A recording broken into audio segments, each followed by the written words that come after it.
이제 무더운 여름이 한풀 꺾이고 있죠? 있지요? 너무 덥습니다. 예, 너무 덥습니다. 그러고 보니 지난 여름 동안에 또 날씨가 더워서 또 휴가로 이렇게 많은 분들이 또 예배 자리에 이렇게 못 뵀는데 오늘 보니까 다 돌아오신 것 같아요. 한번 보십시오. 다 돌아왔나 한번 보십시오. 예. 우리 그런 의미에서 옆 사람에게 이렇게 축복합시다. 우리는 함께 할 때 힘이 납니다. 한 번 더 우리는 함께 예배할 때 은혜가 충만합니다. 오늘도 우리 성산한빛 공동체가 주님의 이름으로 예배할 때 하늘의 임재가 또 놀라운 은혜가 넘치는 예배 시간 되기를 축원합니다. 우리 기도하고 말씀 듣겠습니다. 길이요 진리요 생명 되신 주님, 이 시간 진리의 영으로 우리 가운데 함께 하셔서 주의 말씀을 깨달아 하는 은혜 주시고 믿고 순종할 때 하나님의 말씀이 우리 삶의 능력됨을 경험케 하여 주시옵소서. 우리는 세상과는 다르게 살아야 하는 자들입니다. 그래서 우리에게는 세상 사람이 볼 때는 모순되어 보이지만 진리, 우리는 역설의 그리스도인들입니다. 이 역설의 진리를 믿음으로 살아낼 수 있는 힘과 능력과 지혜를 허락하여 주시옵소서. 오늘 예수님의 말씀을 잘 깨달아서 우리 삶 속에서 섬김을 통하여 관계를 회복하는, 또 관계의 풍성함을 누리는 주의 백성들 되게 하여 주시옵소서. 예수님의 이름으로 기도드리옵나이다. 아멘.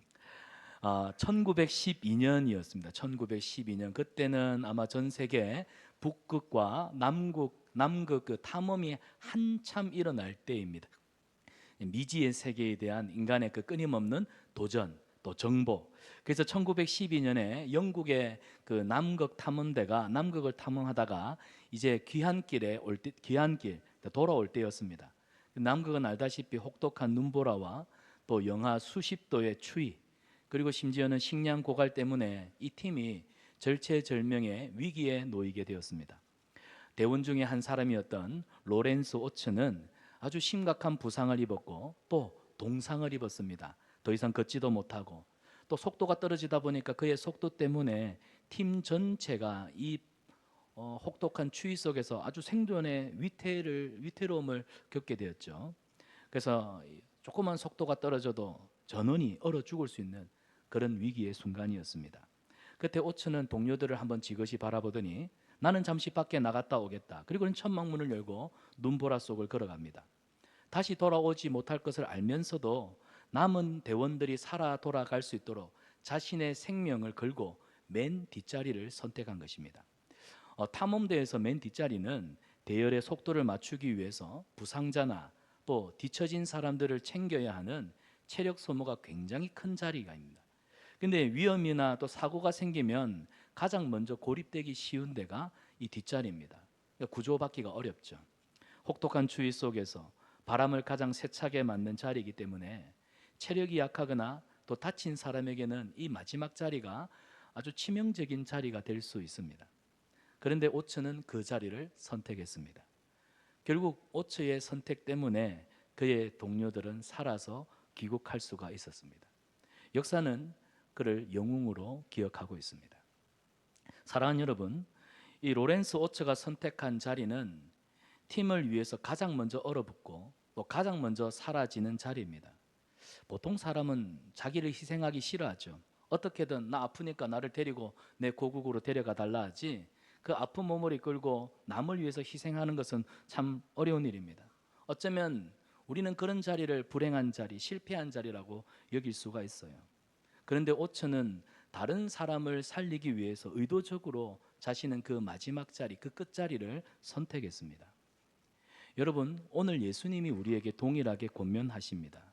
누구든지 첫째가 되고자 하면 뭇 사람의 끝이 되며 뭇 사람을 섬기는 자가 되어야 할 것이다. 세상에서는 피하고 싶은 자리가 있습니다. 사람들이 알아주지 않는 자리죠. 있어봤자 하는 자리입니다. 거길 굳이 왜 가 하는 자리입니다. 그러나 성경은 그 자리가 하나님이 가장 귀하게 여기시는 자리라고 말씀합니다. 여러분, 사람들이 인정하지 않는, 알아봐주지 않는 마지막 자리, 근데 그 자리는 패배의 종착지가 아니에요. 하나님께서 일하시는, 우리 하나님이 역사하시는 출발점임을 기억하시길 바랍니다. 그래서 우리는 오늘 이 말씀을 대하면서 이 질문 앞에 서야 합니다. 나는 여전히 세상 사람들이 말하는 먼저 되는 자리, 으뜸이 되는 자리, 존경받는 자리, 가장 높은 자리를 혹시 쫓아가고 있지는 않는가? 아니면 예수님이 말씀하신 대로 누구도 가지 않는 그 자리, 나는 그 자리를 기꺼이 선택할 준비가 되어 있는가? 오늘 말씀을 통해 우리는 역설의 사람, 바로 그 자리를 선택할 수 있는 우리 성산한빛교회 성도님들 되시기를 축원합니다. 자, 첫째로 하나님 나라에서 위대함의 정의는 낮아짐입니다. 우리 같이 한번 읽어보겠습니다. 하나님의 나라에서, 여러분, 우리가 사는 세상은 끊임없이 위로 올라가라 합니다. 위로, 저 위로, 할 수만 있다면 꼭대기까지. 학교에서는 우리 아이들에게 좋은 성적, 최고의 성적, 그리고 그것이 스펙이 되어서 직장에 가면 그게 결국 나의 직함과 나의 연봉과도 연결이 됩니다. 그리고 SNS, 유튜브를 보십시오. 얼마나 많은 팔로워를 가지고 있느냐, 또 얼마나 많은 구독자, 좋아요. 그래서 여러분, 욕 아닙니다. 좆댓구알, 욕 아닙니다. 좆댓구알, 이게 뭔지 아세요? 좋아요, 댓글, 구독, 알림, 줄여서 좆댓구알.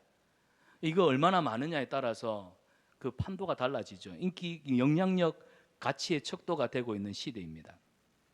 심지어는 교회 안에서는 누가 영향력 있는 리더인가, 누가 영향력 있는 리더인가, 누가 더 주목받는 사역자인가, 이런 기류가 교회 안에서도 흘러가고 있습니다.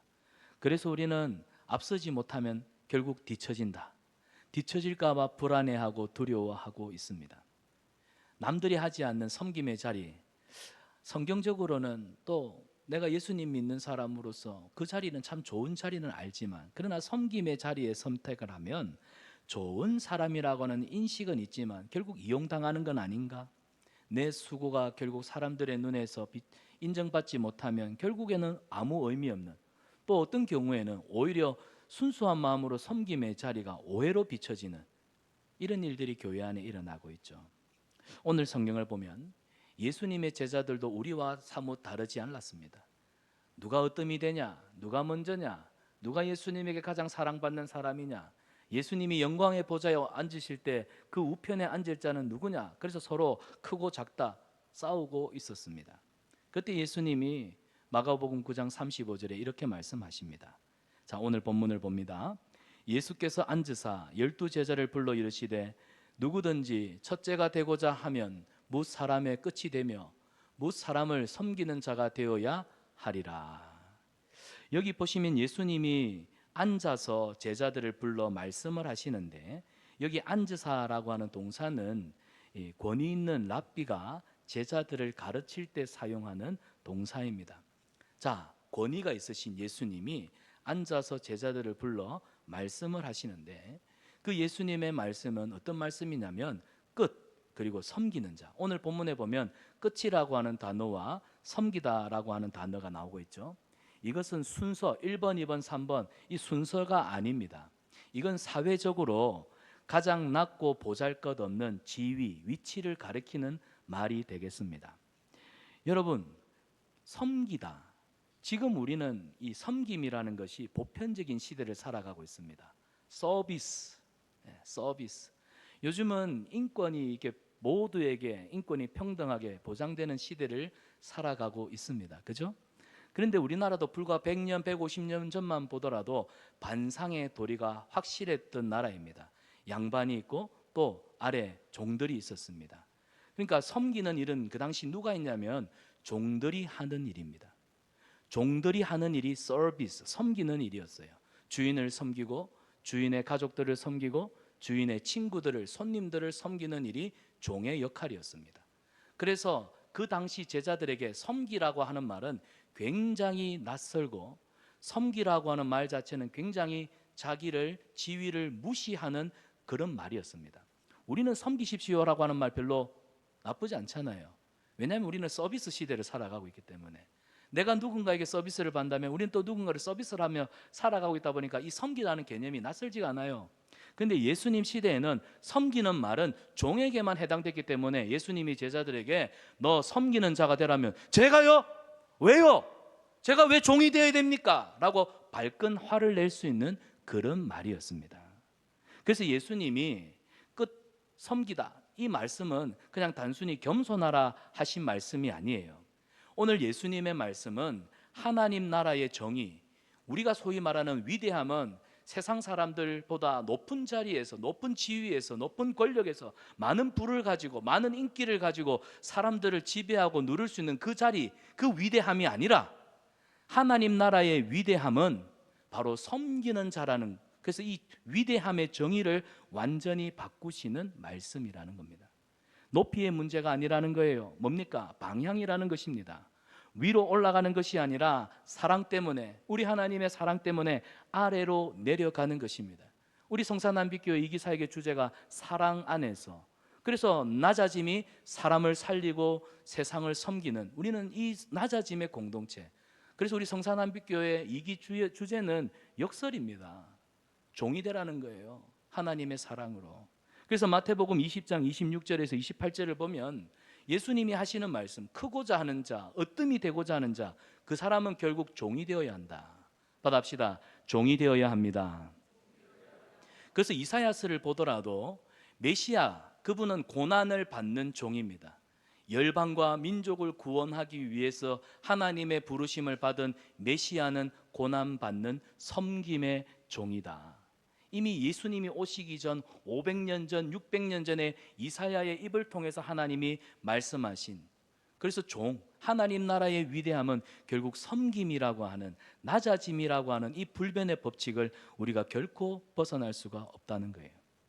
사랑하는 여러분, 종이 되는 것은 참 비참한 일입니다. 사회적으로 바닥이에요. 바닥, 맨 밑바닥이에요. 근데 예수님은 그 자리가 하나님 나라에서는 최고 꼭대기라고 말씀하십니다. 이 말씀을 믿으시기를 축복합니다. 종은 하나님 나라에서 최고 꼭대기 자리입니다. 그래서 낮아지라 하시는 이 말씀은 자기 비하를 뜻하는 게 아닙니다. 그냥 단순히 저는 작습니다, 저는 부족합니다, 자기 비하를 하라는 것이 아닙니다. 낮아지면 무엇을 말할까요? 하나님 앞에서 내 위치가 어떠한지를 바르게 아는 것. 그렇구나, 나는 하나님 나라, 하나님의 백성으로 내 위치, 내 삶의 자리, 내가 하나님 앞에서 어떤 자리에 있는가, 내 자리를 바르게 아는 신앙의 결단이라는 것입니다. 그래서 그 길 끝에는 세상이 줄 수 없는 자유가 있고 평강이 있습니다.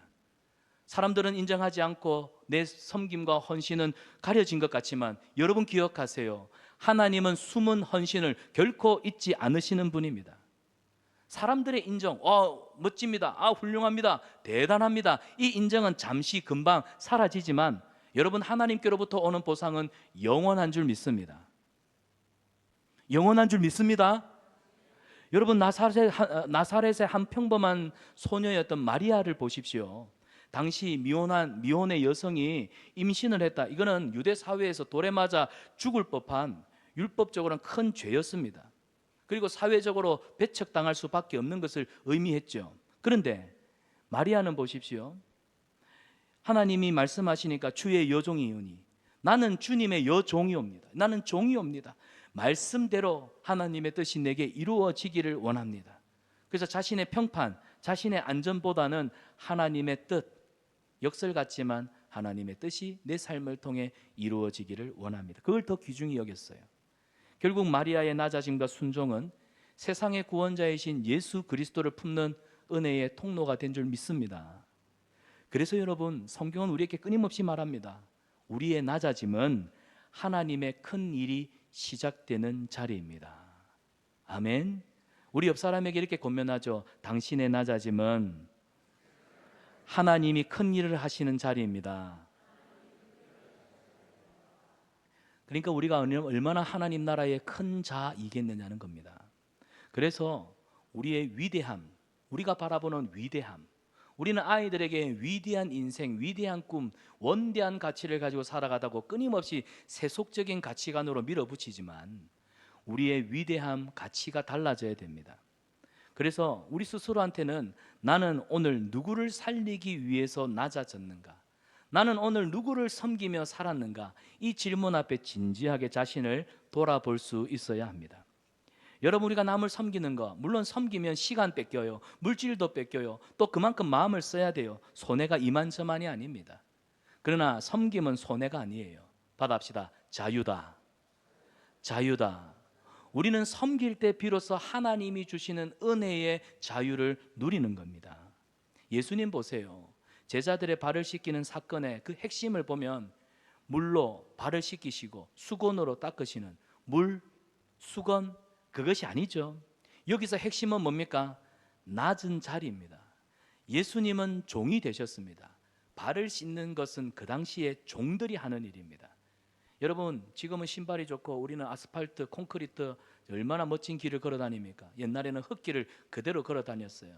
신발이 좋지 않으니까 더운 지역에서 샌들로 얼기설기 짠 신발을 신고 다니다 보면 하루 종일 그 발에 땀도 나고 흙도 묻고 발톱 사이에 흙이 끼고 더럽습니다. 냄새 납니다. 그 냄새 나고 더러운 발을 누가 씻느냐? 종들이 씻었어요. 예수님은 주인이십니다. 예수님은 선생님이십니다. 그런데 예수님은 종의 자리로 내려오셔서 제자들의 발을 씻으셨습니다. 제자는 예수님을 닮는 사람이에요.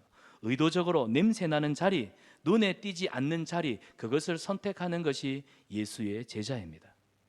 우리가 예배를 마치고 돌아갈 때도 내가 앉은 자리, 또 옆 사람이 앉은 자리를 정돈하고 쓰레기를 치우는 것도, 때로는 이름 없는 성도들, 또 새로운 새 가족들, 그리고 교회 안에 믿음이 연약한 지체들, 혹시나 어떤 일이 있어도 교회를 나오지 않을 때 그들을 걱정하면서 전화도 한번 하고 또 격려의 문자를 보내는 것, 이런 작은 실천들이 우리의 영혼에 은혜와 풍성함을 더하더라는 겁니다. 이게 자유함이에요. 안 하면 몰라요. 누리지 못하는 것들입니다. 그래서 우리는 물어야 돼요. 우리는 사랑 때문에 예수님처럼 응당 내가 사람들한테 인정받고 섬김을 받아야 하지만 그 몫은 내려놓고 내가 섬김의 자리에 있는지, 내가 주님을 위해서 낮은 자리, 그리고 내가 낮은 자리로 내려갈 준비가 항상 되어 있는지 우리 스스로를 끊임없이 점검해야 됩니다. 우리는 낮추지 못하는 내 자존심, 누군가가 내 알량한 자존심을 건들면 우리는 분노합니다. 화를 내지요. 사랑하는 여러분, 때로는 우리의 자존심도 내려놓을 줄 아는 것, 그것이 그리스도인이 마땅히 하나님 앞에 머물러야 하는 자리입니다. 그래서 우리 청년들, 또 직장 다니시는 분들, 여러분들이 학교나 직장에서 눈에 띄는 프로젝트 양보하는 것은 참 어려운 일입니다. 큰 손해이죠. 하지만 한 번 정도는 양보해서 동료들을 세우고 성과를 나눈다면 나중에는요, 여러분에게 신뢰가 쌓입니다. 인정받게 됩니다. 그리고 여러분의 영혼에는요, 말할 수 없는 기쁨과 하나님이 주시는 성취감, 그 자유가 있습니다. 가정에서 우리 부부 간에 서로 이야기하다 보면은 말끝에 서로 싸움이 나지요. 그러다 보면은 말로 서로 이겨 먹으려고 합니다. 그런데 여러분, 그때 아이고 남자가 여자 이겨서 뭐해? 아이고 내가 남편 자존심 긁어서 뭐해? 서로를 이기려고 하는 마지막 한마디, 그 말 한마디 져주는 거, 그걸로 인해서 여러분의 집안의 분위기가 싹 달라집니다. 여러분, 낮아지는 것은 패배가 아닙니다. 낮아지는 것은 실패가 아니에요. 낮아진다고 루저가 되는 것 아닙니다. 낮아짐은 곧 평강의 통로입니다. 여러분이 낮아짐을 통해서 누군가와 더불어 화목할 수 있다면 여러분은 비로소 이긴 자가 되는 거예요. 사랑하는 여러분, 하나님 나라는 세상 나라와 정반대로 갑니다. 그래서 역설이라고 하는 이 진리, 세상과 같이 간다면, 여러분 하나님 나라와 세상 나라가 동일하게 흘러간다면 여러분 주일날 왜 교회 오세요? 여러분 나가세요. 나가서 돈 벌고 여러분 열심히 일하셔야죠. 끊임없이 경쟁하셔야죠. 근데 하나님의 나라는 세상 나라와 반대로 가기 때문에 우리는 하던 일을 잠시 멈춰 놓고 주일에 공동체가 함께 모여서 예배드리고 말씀 안에서 은혜와 힘을 공급받는 것 아니겠습니까? 오늘 말씀이 바로 이겁니다. 세상은 높아져야 된다. 위로 올라가라. 하지만 하나님 나라는 낮아질수록 높아지는 너무너무 이상한 나라, 신기한 나라. 그런데 이 길은요, 억지로 가면 피곤하겠죠. 짜증나겠죠. 어느 한순간에 가서는 폭발하겠죠. 그런데 예수님이 먼저 걸어가신 길이에요. 이 낮아짐의 길, 섬김의 길은 예수님이 먼저 걸어가신 길이에요. 그리고 그 길을 먼저 걸으신 예수님이 우리에게 이렇게 와봐, 나를 따라와봐, 너무 좋아, 우리를 사랑으로 이끄시는 길입니다. 그래서 낮아지는 길이야말로 세상에서 가장 안전한 길이고 가장 높이 가는 길이며, 섬김이야말로 하나님께서 가장 크게 보시는 위대함의 자리라는 것. 옆 사람에게 당신은 참 위대한 사람입니다 한번 인사하겠습니다. 섬김을 통해 하나님께 위대하다 칭찬받는 저와 여러분 되시기를 축원합니다. 자, 두 번째로 살펴볼 말씀입니다. 우리 같이 한번 읽어보겠습니다. 섬김은 마음의 위치를 바꾸는 일입니다. 우리가 방금 하나님 나라에서 위대함의 개념이 바뀌었죠. 위로 올라가는 게 아니라 사랑 때문에 내려가는 것, 아래로 내려가는 것. 이게 하나님 나라의 위대함입니다. 그러면 섬김은 뭘까요? 섬김, 제가 답을 미리 드렸지만 마음의 위치를 바꾸는 거예요. 우리는 단순히 섬김하면은 뭐 돕는 행동을 많이 한다 이렇게 생각하잖아요. 봉사. 그런데 섬김은 내 중심이, 내 마음의 중심이, 원래 우리 인간은 자기 중심적입니다. 그러나 자기 중심적인 나가 나의 중심을 나에게 두지 않고 다른 사람한테 두는 걸 말해요. 무게 중심을 다른 사람한테 두는 거, 우리가 말하는 이타주의, 다른 사람을 유익하게 하는 데에 내 삶의 무게 중심을 두는 것, 그게 섬김이라는 겁니다. 오늘 우리는 극단적인 개인주의, 극단적 개인화, 이런 시대를 살아가고 있습니다. 여러분, 옛날만 해도 제가 살던 경남 하동군 고전면, 제가 1985년도, 6년도, 7년도, 8년도, 9년도 제가 살던 그 동네만 해도 저희 동네는 88년도 올림픽 시점에 아스팔트가 깔렸습니다. 그리고 그때 금성에서 나온 이코노 칼라 텔레비전이 보급되기 시작했습니다. 근데 그때는요, 동네 사람들이 제 개념이, 제 생각엔 그래요. 니께 내게 없었어요. 아, 그리고 가을철이네요. 우리 동네는 가을에 전어로 유명한 동네입니다. 한번 오시면 대접할게요. 우리 동네는요, 이쯤 되면은 차가 지나갑니다. 전어가 왔습니다. 집 나간 며느리도 돌아오는 전어가 왔습니다. 근데 제 기억 속에는 그때 10,000원짜리 하나만 내면 빨간 다라이 있죠. 빨간 다라이. 10,000원 주면은 빨간 다라이 그거 2개 가득 엄청나게. 그러면 아버지가 한 번은 10,000원을 딱 꺼내가지고 전어를 사잖아요. 그러면 그날은 우리 동네 사람들 전어 잔치하는 날이에요. 회 썰어 먹고 굽어 먹고 지져 먹고 볶아 먹고 하여튼 그래갖고 동네 사람들이, 우리 집 마당이 컸거든요. 그래 그 동네 사람 다 와가지고 그날 저녁에 내 고기 구워 먹으면서 텔레비전 꺼내놓고 이야기하면서, 동네 아들은 그날이 또 잔치인 줄 알고 막 온 동네를 따라다니면서 놀던. 오죽하면 옛날에는 사람들이 너머 집 숟가락, 네 집 숟가락 몇 개인지 다 안다 할 정도로 멀리 떨어져 사는 사촌보다 가까이 사는 이웃이 사촌이라 할 만큼 그렇게 다른 사람 타인에 대한 관심이 많았던 시대. 그러나 오늘날 보십시오. 얼마나 개인화되어 있습니까? 아파트도 비밀문으로 탁 얼마나 철저하게 잠궜는지 아파트 살면서도 누가 사는지 모릅니다. 저 여기 이사 온 지 이제 3년째 됐는데 가끔씩 이분이 우리 아파트 우리 동에 사셨구나. 지금도 새로 보는 얼굴들이 많고 지금도 모르는 사람들이 많습니다. 한 층에 오르락 내리는데도요. 그만큼 우리는 개인화된 시대를 살아가고 있습니다. 그런데 섬김은 뭐냐고요? 결국 타인을 먼저 생각하는 것입니다. 제자들 보십시오. 누가 크냐? 결국 자기 생각하니까 이기적으로 내가 하나님 나라에서 어뜸이 되고자 하는 이기적인 욕심 때문에 네가 크다 내가 크다 서로 다투니까 예수님이 부르십니다. 어린아이를 하나 불러 세워놓고는 마가복음 9장 37절을 보면 누구든지 내 이름으로 이런 어린아이 하나를 영접하면 곧 나를 영접하는 것이다. 누구든지 어린아이 나를 영접하는 자는 나를 영접함이 아니요 나를 보내시니 하나님을 영접하는 것이다 라고 말씀하죠. 여기 영접하다고 하는 것은 가치를 바꾼다, 생각을 바꾼다, 그래서 맞아들인다, 그런 뜻을 가지고 있습니다. 여러분, 어린아이는 그 당시에 별 인정받지 못하던 보잘것없는 존재들이었습니다. 고대 사회 사람들은 참 무지하고 무식했던 것 같아요. 그때는 사람 하면은요 20세 이하 장정들만 그 숫자에 넣었습니다.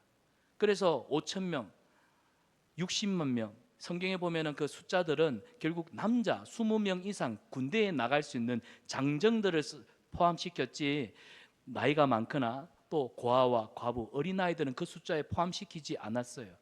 결론은 어린아이들은 인정받지 못하는, 환영받지 못하는 보잘것없는 존재였다는 겁니다. 그런데 그런 아이들을 영접하는 사람, 그런 사람들을 맞아들일 수 있는 가치가 바뀌어 있는, 생각이 바뀌어 있는 그 사람은 결국 누구를 영접한다? 예수님을 보내신 하나님을 영접하는 자. 결국 섬김은 뭐냐? 하나님을 예배하는 행위라는 겁니다. 섬김은 곧 하나님을 예배하는 거예요. 우리가 일상의 자리, 매일의 예배, 일상의 예배, 여러분 일상의 예배, 결국 여러분은 예배를 어떻게 드리시는 건데요? 그냥 찬양하고 기도하고 그냥 착하게 사는 게 일상의 예배입니까? 우리에게 말씀하시는 일상의 예배는 여러분, 우리가 섬김의 자리, 낮아지는 자리에 결국 사람을 살리는 일에 하나님의 도구로 쓰임 받는 거, 이게 하나님을 예배하는 것입니다. 그래서 예수님의 말씀에 오늘 읽었던 마태복음 26장, 27장, 28장 그 앞서 25장의 25절에 이런 말씀이 있습니다. 이방인의 집권자들이 그들을 임의로 주관하고 그 고관들이 그들에게 권세를 부리는 줄을 너희가 알거니와, 그래서 너희는 그렇게 하면 안 되나니. 여러분, 세상 사람들은 권세를 쥐면 이 권세를 자기를 위해 씁니다. 그래서 이 권세를 가지고 남을 착취하고 짓밟죠. 근데 하나님 나라는 이 권세, 권위를 어떻게 쓰라고요? 나가 아니라 이웃에게 바뀌어야 된다고 말씀합니다. 결국 방향이 바뀌면 살아가는 방식도 달라지게 되는 것입니다. 여러분, 근데 우리는 종종 그런 말을 해요. 섬기다가 너무 피곤하다, 그래서 지친다, 번아웃 되었다, 거절을 못해서 섬겼더니 아유 힘드네, 심지어는 아유 내가 오히려 섬기다가 봉사하다가 상처만 잔뜩 받았어, 이런 말들을 우리가 자주 하게 되지요. 그런데 이 말들을 좀 진지하게 곰곰이 들여다봅시다. 왜 이런 말들이 나올까요? 이유는 하나입니다. 우리가 섬기는 거, 그 동기는 순수해야 됩니다. 그런데 이 섬김의 동기가 결국 섬김이라는 걸 통해서 내 가치를 증명하려고 하진 않았습니까? 이 섬김을 통해서 주님을 섬기는 게 아니라 사람을 만족시키려 하지 않았습니까? 결국 그러다 보니 지치는 겁니다. 여러분, 우리가 섬김을 할 때는요 예수님처럼 해야 돼요. 하나님께 우리는 사랑받고 있다, 하나님이 다 알고 계신다, 이 확신 속에서 우리는 섬겨야 이 섬김이 오래 지속될 수 있습니다. 예수님 보세요. 요한복음 13장 1절에 보면 세상에 계실 때 자기 사람들을 끝까지 사랑하셨느니라. 끝까지 사랑하셨느니라. 이 말은 끝까지 섬기는 삶을 사시다 가셨느니라, 그 말입니다. 예수님이 부족해서 제자들을 섬겼습니까? 아니요. 예수님은요 이미 사랑으로 가득 차 있으셨어요. 예수님은 그 넘치는 사랑으로 제자들을 섬기셨습니다. 제자들에게, 사람들에게 인정받기 위해서, 사랑받기 위해서 섬기셨나요? 아니요. 예수님은 이미 하나님의 사랑을 받으셨기 때문에 그 사랑으로 섬기셨다는 겁니다. 우리는 어떻습니까? 우리는 내가 이 섬김을 통해서 누군가에게 인정받고 칭찬받고 또 누군가가 나한테 와 해주기를 바라는 그 동기라고 한다면 결국 우리 섬김은 어느 순간에는 지쳐 낙오될 뿐입니다. 사랑하는 여러분, 하나님이 알고 계신다. 하나님 안에 나는 이미 충분한 사랑을 받고 있다. 그래서 섬김은 나에게 너무나 자연스러운 것이다. 이것이 일상화될 수 있기를 축복합니다. 그래서 우리가 주님을 바르게 섬기기 위해서는요 두 가지 균형이 필요합니다. 받아합시다. 거함이라고 하는 원리. 여러분, 우리 예수님을 믿는 성도들은요 하나님의 크신 은혜 안에 거하고 있다, 내가 하나님의 사랑 안에 거하고 있다, 이 거함의 원리를 분명하게 새겨야 됩니다. 그래서 말씀과 기도, 또 예배와 영적인 쉼, 이 리듬이 우리에겐 필요합니다. 이런 영적인 거함이 없으면 결국 우리의 섬김은 오래 가지 못하고 결국 지치게 마련입니다.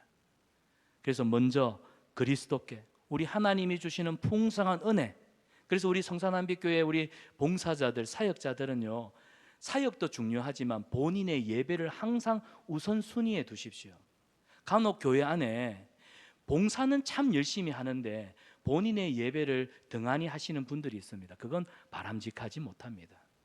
거함, 하나님의 은혜 안에 머문, 하나님의 사랑 안에서 영적인 공급함을 받음, 이 거함의 원리를 벗어나게 되면 결국 여러분은 봉사하다가 지치게 되어 있어요. 여러분은 봉사하면서 결국 인간적인 계산을 따로 하게 됩니다. 결국 봉사만 하다가 지쳐요.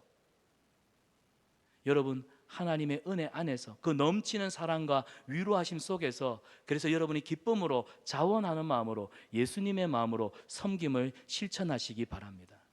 그 섬김 속에 나의 섬김을 통해 또 다른 누군가의 영혼이 살아 생동감을 얻게 될 줄 믿습니다.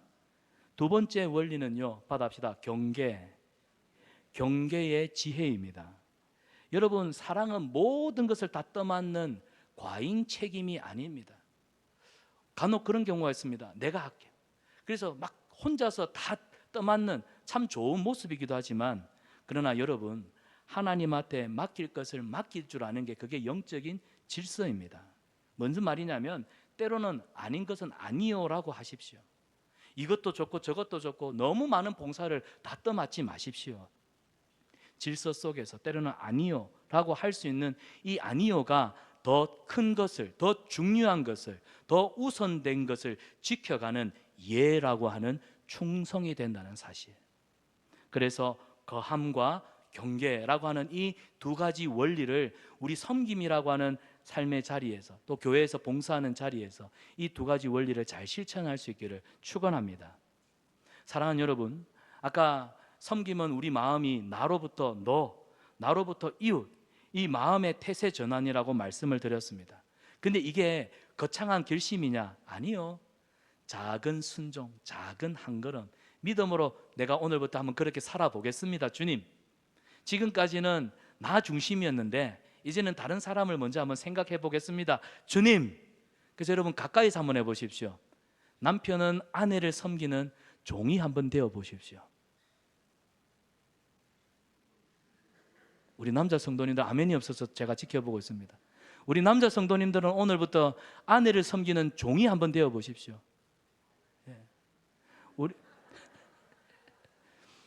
우리 여자분들은 제가 다음 주에 묻겠습니다. 그렇게 일주일을 보냈을 때 여러분의 가정이 어떤 변화가 있었는지. 여러분, 큰 걸 원하지 않습니다. 작은 것입니다. 작은 한 걸음. 근데 그게 드러나진 않아요. 근데 이것이 습관이 될수록 우리 내면은 점점 깊어집니다. 예수님 닮아간다는 겁니다. 우리는 뭔가 크고 위대하고 거창한 거 아닙니다. 여러분, 가장 가까이에 있는 사람, 내 가까이에 있는 내 아내, 혹시 나의 무례함 때문에 상처를 주고 상처받게 하고 있지는 없는지 받합시다. 가장 가까이 있는 사람 소홀하게 여기지 않겠습니다. 어쩌면 우리는 모르는 남은 그렇게 깍듯하게 서비스하는데 가장 가까이 있는 가족들, 아내, 남편한테는 무례하게 할 때가 얼마나 많은지요. 사랑은 무례히 행치 아니합니다. 예수님 보십시오. 예수님은 제자들의 발을 씻기셨습니다. 물론 예수님을 찾아오는 많은 사람들이 있었지만, 근데 예수님은요, 오직 12명의 제자들에게만 집중하십니다. 많은 사람들, 우리는 사실 그런 사람들한테 박수 받는 거 되게 좋아하잖아요. 그러다 보니 가까이 있는 사람들한테 얼마나 소홀히 합니까? 유명 연예인들, 가장 가까이 있는 매니저, 자신을 위해서 그렇게 헌신하는데도 함부로 대하잖아요. 신발 택 벗으면서 정리 똑바로 해, 말 함부로 하고, 그러면서 막 갑질이라는 이런 말이 터져 나오잖아요. 멀리 있는 것이 아닙니다. 가장 가까이 있는 겁니다. 그래서 섬김은 오늘 내가 손을 뻗어서 닿을 수 있는 그 사람한테 최선을 다하는 것, 그 작은 한 걸음이 예수님을 닮는 거룩한 섬김으로 태세 전환이 일어나는 거예요. 그래서 이런 섬김은 한 번으로 끝내지 마시고 우리 남자 성도님들 받아봅시다. 나는 아내를 섬기는 한 주간 종이 되겠습니다. 한번 실천해 보십시오.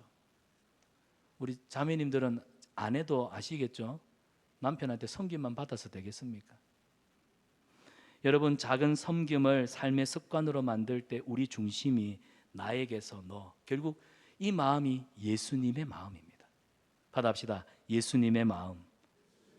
우리 신앙생활 잘한다는 거 결국 예수님을 본받는 거, 예수님의 마음을 우리 마음에 담는 거예요. 그래서 여러분, 하루를 마칠 때도 스스로에게 이런 점검이, 자기 반성이 있었으면 좋겠습니다. 나는 오늘 의도적으로라도 한 걸음 섬기기 위해서 낮아진 그런 시간들, 순간들이 있었는가? 나는 매일 기꺼이 주님이 말씀하신다면 언제든지 물러설 자리, 물러설 준비, 나는 항상 준비되어 있는가?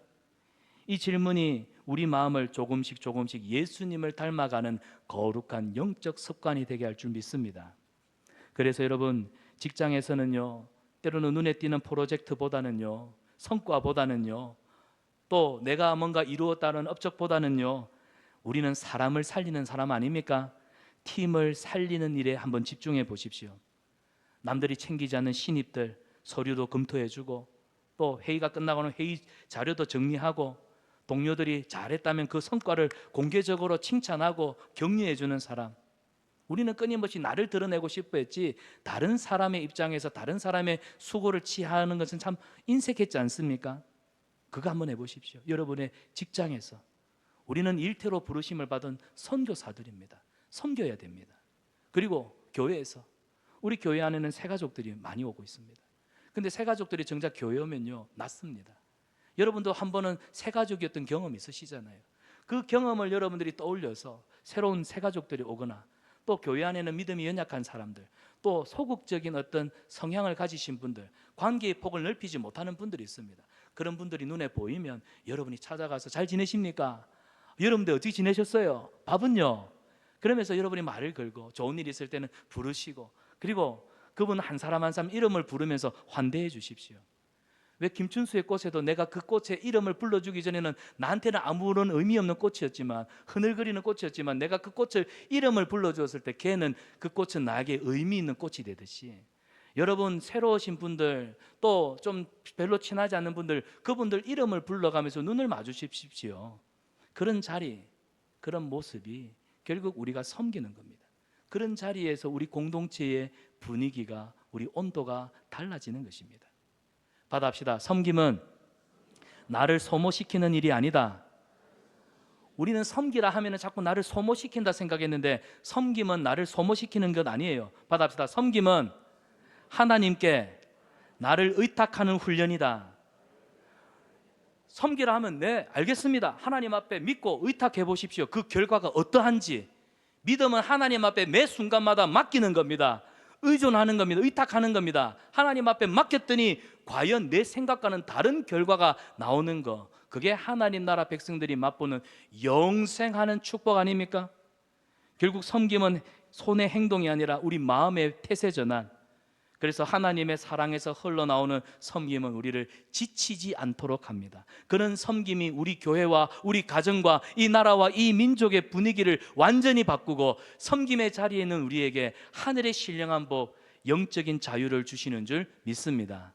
이 기쁨을 맛보며 살아가는 우리 성산한빛교회 성도님들 되시기를 축원합니다. 자, 마지막 세 번째 같이 읽어봅니다. 섬김은 어디서 시작된다고요? 마지막 자리, 끝자리, 낮은 자리. 여러분, 앞에서 우리가 위대함의 정의가 바뀌는 것을 보았습니다. 그리고 섬김이라고 하는 것이 결국 마음의 중심이 나에게서 너에게로 옮겨진다고 했죠. 그렇다면 이제 이 섬김은 어디서 시작이 될까요? 이 섬김은 어디서 시작이 되느냐는 겁니다. 성경은 우리에게 한 자리를 가리킵니다. 그 자리가 바로 마지막 자리입니다. 자, 마태복음 20장 28절에 보면, 예수님은 인자가 온 것은 섬김을 받으려 함이 아니라, 예수님이 분명히 말씀하시죠. 나는 세상에 섬김 받으러 온 자가 아니다. 도리어 섬기려 하고 자기 목숨을, 내 목숨을 마른 사람의 대속물로 주기 위해 이 땅에 왔노라 말씀하십니다. 여러분, 주님이 친히 택하신 곳은 아무도 앉지 않으려는 자리였습니다. 그래서 누가복음 14장 10절에 봐도 잔치집에서 너희가 청함을 받을 때 너희는 낮은 자리를 제일 먼저 선택하라, 섬기는 자리를 선택하라 말씀하시지요. 왜요?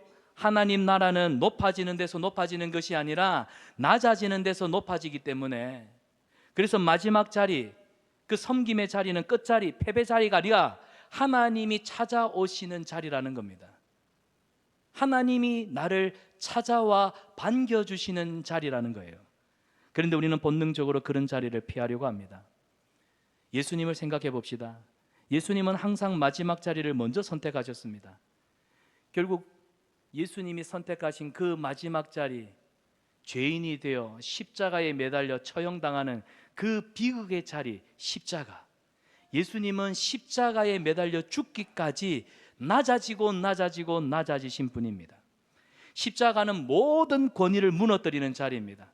그리고 비로소 사랑으로 참된 섬김을 보여주는 그 극치가 바로 십자가 아닙니까? 그런데 우리는 그 십자가를 경험한 사람들이에요. 아멘. 우리는 이 십자가 사랑을 경험한 사람들입니다. 그렇기 때문에 예수님이 말씀하신, 원기야 네 자리가 어딘 줄 알지? 저기 끝자리, 마지막 자리야. 네 주님, 제 자리가 저기 있네요 라고 마지막 자리로 걸어갈 수 있는 용기, 우리는 십자가 사랑을 경험했기 때문에 우리는 그 자리를 얼마든지 선택할 수 있는 용기가 있는 사람들입니다. 왜 우리가 이 용기를 가지고 그 자리를 걸어갈 수 있을까요? 이유는 간단합니다. 그 자리에 우리 주님이 우리를 책임져 주시기 때문에, 우리 주님이 우리를 책임져 주시는 우리 주님이 그 자리에 계시기 때문에. 그래서 성경을 보십시오. 마태복음 6장 4절에 너희 아버지께서 은밀한 중에 보시고 갚아주실 것이다. 히브리서 6장 10절에는요, 하나님은 불의하지 아니하사 너희의 행위와 너희의 사랑을 잊지 아니하시느니라. 우리 하나님이 다 보고 계십니다. 우리 하나님이 다 알고 계세요. 진짜 보상은 뭔 줄 아세요? 지금 당장 right now가 아니에요. 지금 당장 사람들한테 박수 받고 인정받는 게 아니라 진정한 보상은 받아합시다. 하나님이 다 알고 계신다. 하나님이 기억하고 계신다. 그게 진짜 보상입니다. 그래서 역설처럼 들리지만 이 진리를 아름답게 살아낸 사람이 바로 초대교회의 바나바입니다. 바나바 보십시오. 그는 자기 재산을 팔아서, 여러분 자기 재산을 팔았습니다. 내 것 내놓는 거 얼마나 어렵습니까? 근데 자기 재산을 팔아서 가난한 성도들을 위해 내놓았어요. 그리고 예루살렘 교회가 두려워했던 그 사울, 초대교회 성도들을 막 잡아 죽이고 핍박하던 사울, 근데 그 사울을 품었던 사람이 바나바입니다. 그리고 공동체로 사도들에게 제일 먼저 이끌었던 사람이 바나바였습니다. 그리고 바나바의 사역으로 인해서 안디옥 교회가 엄청난 부흥을 맞이했을 때 그 영광을 자기 것으로 독식하지 않았습니다. 스스로 영웅이 되기보다는 다소에 있던 사울을 데리고 와서 안디옥 교회 영적 지도자로 세우고, 나중에는 안디옥 교회가 파송하여 선교사로 보냈던 사람이 바울과 바나바 아닙니까? 마가랑 바울 때문에 이 마가로 인해서 싸워요. 전도 여행을 하다가 마가가 배신을 때립니다. 근데 바울은 기질적으로 센 사람입니다. 원리 원칙주의자입니다. 너 그런 정신사고를 가지고는 나랑 전도 여행 못해. 그래서 바울은 마가를 배척했습니다. 그런데 이런 갈등 속에서 조용히 이 실패한 마가 편에서 그와 조용히 동행했던 사람이 누구였을까요? 바나바였습니다. 결국 이런 바나바의 섬김과 헌신 때문에 초대교회의 위대한 사도 바울이 세워지고 마가는 마가복음을 기록하는 저자가 되지 않았습니까? 여러분, 마지막 자리, 섬김의 자리, 저 끝자리는 참 쉽지 않은 자리입니다. 그런데 열매가 커요. 열매가 너무 크고 너무 깊어요. 그래서 어쩌면 이 바나바의 이야기는 우리에게 이렇게 말합니다. 마지막 자리를 선택할 때, 성도 여러분, 당신들이 마지막 자리, 그 끝자리를 선택할 때 하나님은 가장 큰 일을 이루십니다. 바나바가 오늘 우리에게 자기의 역설적인 삶을 통해 우리에게 이렇게 도전하고 있습니다. 그러므로 사랑하는 성산한 믿교 성도 여러분, 마지막 자리는 우리가 두려워할 자리 아닙니다. 인생에서 실패한 자리 아닙니다. 받아합시다. 하나님 영광을 드러내는 자리다. 우리가 하나님 앞에 큰 상을 받는 자리입니다. 그래서 여러분, 세상 사람들이 요구하는 가장 먼저 된 자리, 그 자리를 쫓아갈 것인가? 아니면 예수님이 걸어가셨던 맨 마지막 자리, 저 귀퉁이 자리를 우리가 차지할 것인가? 저와 여러분, 우리는요, 오늘 하루를 살아가면서 단 한 번이라도 좋습니다.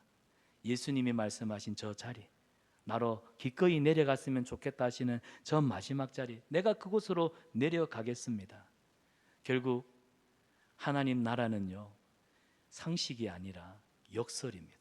섬김이라고 하는 역설을 통해 하나님은 여러분의 가정을 살리고 우리 교회를 살리고 이 세상을 변화시키실 줄 믿습니다. 우리는 이 믿음으로 살아야 돼요. 이 믿음이 우리의 삶의 순종으로 드러나야 합니다. 말씀을 맺습니다. 마지막 자리는 패배의 자리, 실패한 자리, 그리고 세상에서 아이고 왜 하필이면 그런 자리가 아니에요.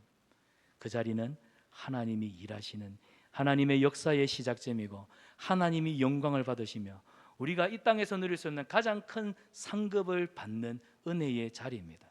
그 자리로 하나님이 우리를 부르시고 초청하고 계시긴 누가 나서시겠습니까? 오늘 여러분의 심령에 주님, 제가 그 자리에 서겠습니다. 내가 그 마지막 자리, 그 자리를 선택하겠습니다. 여러분이 그 자리에서 하나님의 크심을 드러내고 사람을 살리고 세상을 섬기는, 세상을 변화시키는 믿음의 주역들이 되시기를 주님의 이름으로 축원합니다. 아멘. 우리 함께 기도하겠습니다. 사랑의 하나님,